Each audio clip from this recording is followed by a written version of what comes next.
नमस्कार दोस्तों। Second part, माँ तुम कहाँ खो गई, एक कड़वा सत्य। मैं ऐसा क्यों उसके बच्चे बड़े होने पर उसको गाली देते हैं, उसको मारते हैं, उसको 2 वक्त का खाना नहीं दे पाते, उसको अनाथ आश्रम में छोड़ देते हैं, मजबूर होने पर अनाथ आश्रम में रहना पड़ता है, सड़कों पर भी भीख मांगना पड़ता है। वो पहले ये काम अपने बच्चों के लिए करती थी और बुढ़ापे में अपने लिए। ऐसा क्यों है दोस्तों? कैसा यह संसार है और इस संसार के लोग कैसे हैं? जिसने आपको जन्म दिया उसी के साथ ऐसा व्यवहार ऐसा कैसे कर सकते हैं? यह तो उस माँ के साथ अत्याचार होता है। कुछ माता सड़कों पर सोती हैं, उनके बच्चे उन्हें ढूंढते नहीं हैं, ना पूछते हैं। इस संसार में ऐसा क्यों है? क्यों उस माँ ने ऐसे बच्चों को ऐसा पैदा करा कि उनके सीने में दिल नहीं है? उनको पाला पोसा बड़ा करा, 9 महीने कोख में रखा।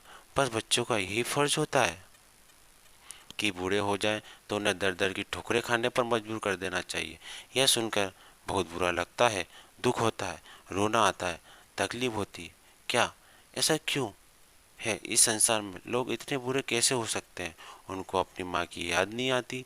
जो आज हम ऐसा करेंगे तो कल हमारे बच्चे भी हमारे साथ ऐसा ही करेंगे, क्योंकि जो आज तुम बोओगे वही कल काटना पड़ेगा। उस माँ ने ऐसा सोचा नहीं होगा, उस माँ ने ऐसा सोचा नहीं होगा कि बाद में मेरे साथ ऐसा होगा और उससे आगे चलकर यह दिन देखना पड़ेंगे। और देख रही है, सड़कों पर भीख मांग कर गुजारा करना पड़ता है। बहुत दुख होता है। सोच सोच के ऐसा कैसे कर सकते हैं अपनी माँओं के साथ? कुछ लोग तो ऐसे होते हैं कि वह अनाथ आश्रम में भी छोड़ देते हैं और तो और वहाँ महीनों सालों तक देखने नहीं आते। बस इतनी प्यारी होती है माँ। माँ को 2 वक्त की रोटी भी नसीब नहीं होती है, पर माँ अपने बच्चों से कुछ नहीं मांगती, सिर्फ 2 वक्त की रोटी और एक सहारा मांगती। उसका बुढ़ापा उसके बच्चों के सामने निकले। जिनकी माँ होती है वो नसीब वाले होते हैं, जिनकी माँ नहीं होती, जो बस जन्म देते ही भगवान के पास चली जाती हैं, उन बच्चों पर क्या बीतती है? जिनके सिर से माँ का साया उठ जाता है, जिनकी माँ नहीं है। तो बच्चे जब करने लायक होते हैं, अपने पैरों पर खड़े होने वाले होते हैं, उस समय भी उनकी माँ उन्हें बीच समझदार में छोड़ कर चली जाती है। जिन बच्चों की माँ नहीं है उनसे मेरा एक ही कहना है कि आप सही रास्ते चलें, गलत रास्ता कभी ना चुनें। लेकिन माँ वह है जो जिंदा रहने पर भी चिंता करती है और मरने के बाद भी चिंता करती है। आप गलत रास्ते चलोगे तो उसको तकलीफ होगी, अच्छे रास्ते चलोगे तो उसको खुशी होगी। उनको यह नहीं सोचना चाहिए कि माँ नहीं है। माँ तो हमेशा हमारे साथ कोई नहीं है। माँ बच्चों के साथ हमेशा रहती है। माँ का आशीर्वाद भी उसके बच्चों के साथ हमेशा रहता है। ये मैंने जो लिखा है मेरे विचार थे माँ को लेकर। जिनको मेरे विचार गलत लगे हों तो मुझे माफ़ करना। मेरी कुछ बातें कड़वी जरूर है, मगर मेरा उद्देश्य किसी के दिल को ठेस पहुँचाने का नहीं था।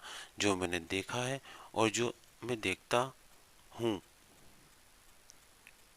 जो मेरे मन का और मेरे इस वीडियो के माध्यम से दुनिया को बताने के लिए माँ और माँओं के प्रति इस संसार के लोगों और बच्चों तक ये बातें पहुँचाने के लिए लिखा है कि जब माँ का हाथ सिर से उड़ जाता है तो माँ के जीवन में कितनी कमी खलती है वो मैं ही जानता हूँ। इसलिए कहता हूँ ये दोस्तों, माँ की कद्र करो, उसे रुलाओ ना, ना ही उसका दिल दुखाओ।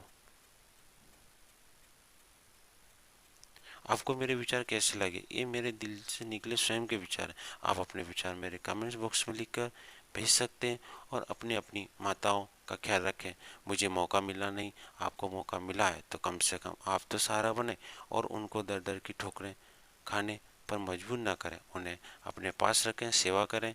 जिनको मेरी बातें बुरी लगी हो या अच्छी लगी हो कमेंट्स बॉक्स में जरूर बताएं। धन्यवाद। जय माता जी, जय श्री गणेश।